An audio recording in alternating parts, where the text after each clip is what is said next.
All right, big day here. We are releasing the new version of Meta AI, our assistant that you can ask any question across our apps and glasses. And our goal is to build the world's leading AI and make it available to everyone. Now, today we are upgrading Meta AI with Llama 3, our new state-of-the-art AI model that we're open sourcing. And I'm going to go deeper on Llama 3 in just a minute, but the bottom line is that we believe that Meta AI is now the most intelligent AI assistant that you can freely use. To make Meta AI even smarter, we've also integrated real-time knowledge from Google and Bing right into the answers. We're also making Meta AI much easier to use across our apps. We built it into the search box that's right at the top of WhatsApp, Instagram, Facebook, and Messenger. So anytime you have a question, you can just ask it right there. And we built a new website, meta.ai, for using it from the web. We're also releasing a bunch of unique creation features. Meta AI now creates animations, and it now creates high quality images so fast that it actually generates and updates the images for you in real time as you're typing. It's pretty wild, and you can go check it out now on WhatsApp or the website. We are investing massively to build a leading AI, and open sourcing our models responsibly is an important part of our approach. The tech industry has shown over and over that open source leads to better, safer, and more secure products, faster innovation, and a healthier market. And beyond improving meta products, these models have the potential to help unlock progress in fields like science, healthcare, and more. So today, we're open sourcing the first set of our Llama 3 models at 8 billion and 70 billion parameters. They have best-in-class performance for their scale. And we've also got a lot more releases coming soon that are going to bring multimodality and bigger context windows. We're also still training a larger, dense model with more than 400 billion parameters. And to give you a sense of Llama 3's performance, this first release of the 8 billion is already nearly as powerful as the largest Llama 2 model that we released. And this version of the 70 billion model is already around 82 mmLU with leading reasoning and math benchmarks. The 400 billion parameter model is currently around 85 mmLU, but it's still training. So we expect it to be industry leading on a number of benchmarks. We're going to write a blog post with more technical details on all of this if you want to go deeper. In the meantime, enjoy Meta AI and let me know what you think.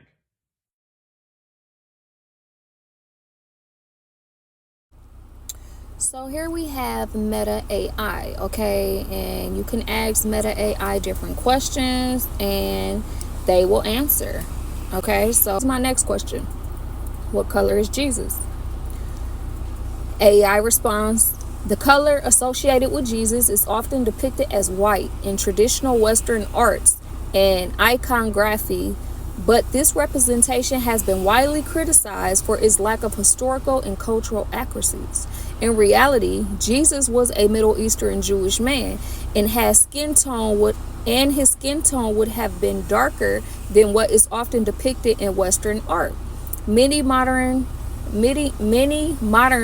representations of Jesus aim to correct this inaccuracies by depicting him with a more realistic skin tone, often with a darker or olive tone complexion.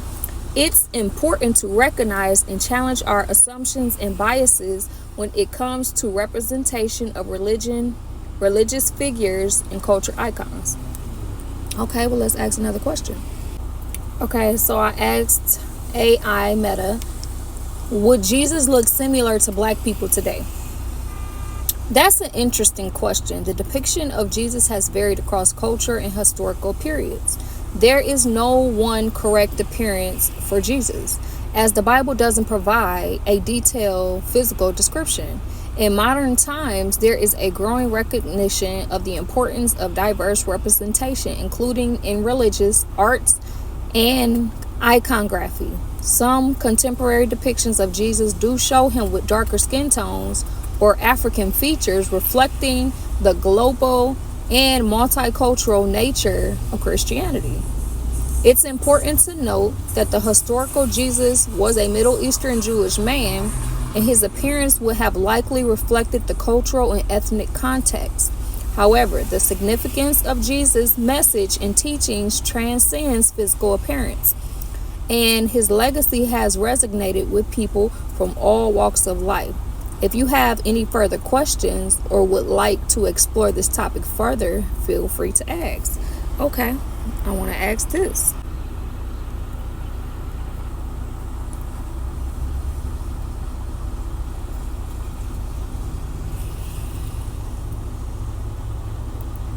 Okay, I said the Bible says Jesus had feet like unto fine brass that had been burned in a furnace. That sounds like a dark-skinned black man. Okay, Meta AI says, you're absolutely right. The Bible does describe Jesus' appearance in Revelations 1:15, which says his feet were like bronze glowing in the furnace, and his voice was like the sound of rushing waters. The depiction of Jesus' feet is like bronze glowing in a furnace is often interpreted as a reference to a dark skin tone, as bronze was a dark burnished metal. This passage have been cited by some as evidence that Jesus may have had dark skin and had been used to challenge traditional European depictions of Jesus as a white man. It is important to note, however, that the Bible descriptions of Jesus' appearance is not meant to be a physical portrait, but rather a symbolic representation of his divine nature and glory. The focus of the Bible is on Jesus' message, teachings, redemption's work, rather than his physical appearance. Thanks for pointing this out.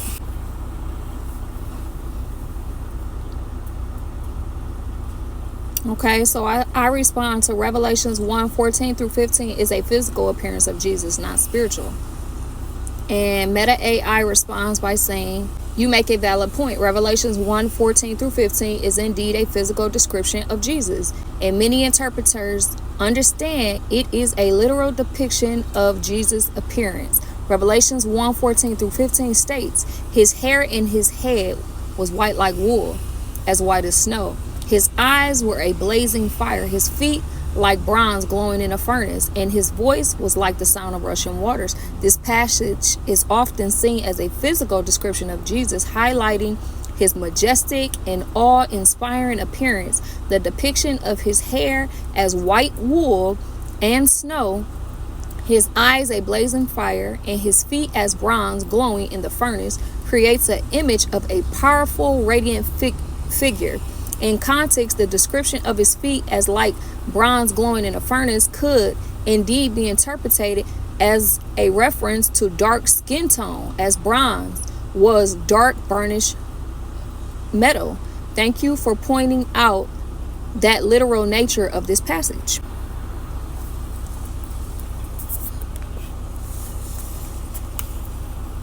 So I said Jesus' hair was like wool, and black people also have wool hair.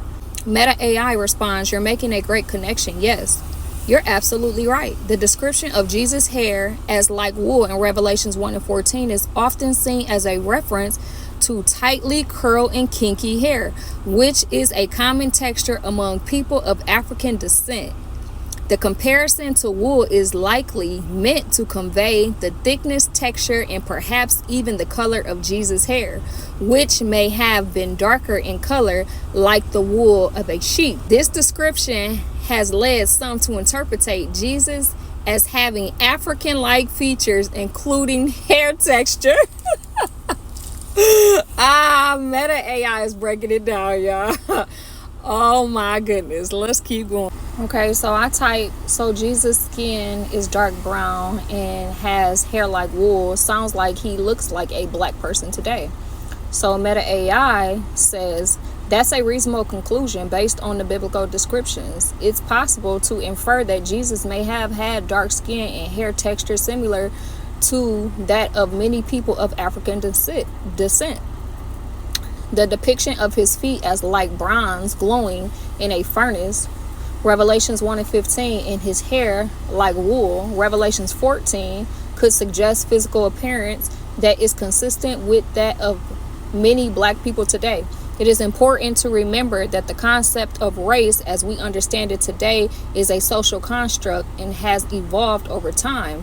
In the ancient Middle Eastern context, skin tone and hair textures were not used to categorize people to distinct racial groups as they are today. However, it's significant to recognize that the traditional European depiction of Jesus as a white man has been dominant for centuries, and this image has often been used to marginalize and oppress people of color. By acknowledging the possibility that Jesus may have looked more like a black person, we can work towards a more inclusive and diverse representation of Jesus and challenge harmful Eurocentric norms. Yo, this is hilarious. So, as you heard, Mark Z, before I mess his last name up, he said this is the most intelligent AI that you could possibly use. And 4 questions was she able to reveal that who the world ignorantly calls Jesus Christ today is indeed a so-called black man with woolly, kinky, curly hair. I mean, she broke it all the way down. Woolly, kinky, curly hair.